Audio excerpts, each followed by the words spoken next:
పాఠశాలల యాజమాన్యాలు బుక్ స్టోర్ను ఏర్పాటు చేసి విక్రయించడం నిబంధనలకు విరుద్ధమని ఏఎస్ఎఫ్ కార్యదర్శి ప్రీతం అన్నారు.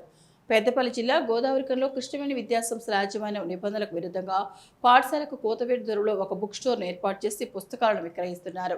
పాఠశాల యాజమాన్యం తీరుకు నిరసనగా ఏఎస్ఎఫ్ నాయకులు పుస్తకాలను దగ్ధం చేశారు. ఈ సందర్భంగా ఏఎస్ఎఫ్ కార్యదర్శి ప్రీతం మాట్లాడుతూ ప్రైవేట్ విద్యాసంస్థలు నిబంధనలను గాలికి వదిలి అక్రమంగా అధిక ధరలకు పుస్తకాలు, యూనిఫామ్లు విక్రయిస్తూ విద్యార్థుల తల్లిదండ్రులను పీల్చి పిప్పి చేస్తున్నారని ఆరోపించారు.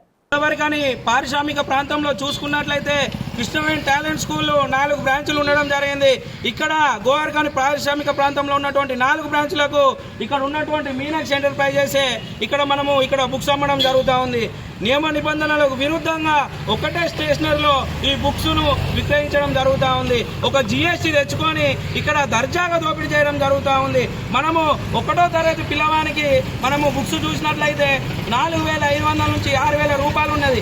దాన్ని మనం ఇక్కడ ఒక సిరీ వెడ్డింగ్ మాల్, అది మన పత్రికలు తయారవుతారు, అందులో మనం ప్రింట్ చేపిస్తే 1,500, 1,000 రూపాయలు అయిపోతుంది. కానీ వీళ్ళు ఒక్క బుక్స్ మీద 3,000 రూపాయలు. అంటే ఈ 4 బ్రాంచులకు మనం చూసుకున్నట్లయితే కోట్లాది రూపాయలను ఇక్కడ వీళ్ళు దోచుకోవడం జరుగుతూ ఉంది. అసలు వీళ్ళు విద్యార్థులకు ఏం సందేశం ఇద్దామనుకుంటున్నారు? విద్యా వ్యాపారం చేస్తూ విద్యార్థులకు ఏం మెసేజ్ ఇద్దామనుకుంటారు అని చెప్పి నేను సూటిగా ప్రశ్నిస్తూ ఉన్నాను. అదేవిధంగా డిస్ట్రిబ్యూటర్స్తోని ప్రత్యేకంగా పర్సెంటేజ్ మాట్లాడుకొని ఇక్కడ విక్రయించడం జరుగుతూ ఉన్నది. అదేవిధంగా ఇక్కడ దుస్తులు కూడా, యూనిఫామ్స్ కూడా అమ్మడం జరుగుతూ ఉంది. ఢిల్లీలోని అక్కడ హోల్సేల్లో తెచ్చుకొని ఆ డ్రెస్కి 500 రూపాయలు అక్కడ ఉంటుంది 2 డ్రెస్సులకు. వాళ్ళు ఇక్కడ తెచ్చుకొని ఎంతకు అమ్ముతా ఉన్నారు? 2 డ్రెస్సులకు 3,000 రూపాయలు, 4,000 రూపాయలకు అమ్ముతా ఉన్నారు. అంటే ఒక డ్రెస్ మీద వాళ్ళకి ఎంత లాభం వస్తుంది? ఒక్కసారి ఆలోచించాలి. విద్యాధికారులు అన్ని తెలిసి కూడా నిమ్మకు నీరెత్తినట్టుగా వ్యవహరిస్తూ ఉన్నారు.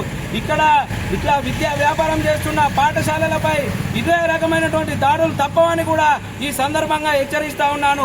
తల్లిదండ్రులను రక్తం తాగుతూ తల్లిదండ్రులను ఇబ్బందులకు గురి చేస్తే దాడులు తప్పవని ఏఎస్ఎఫ్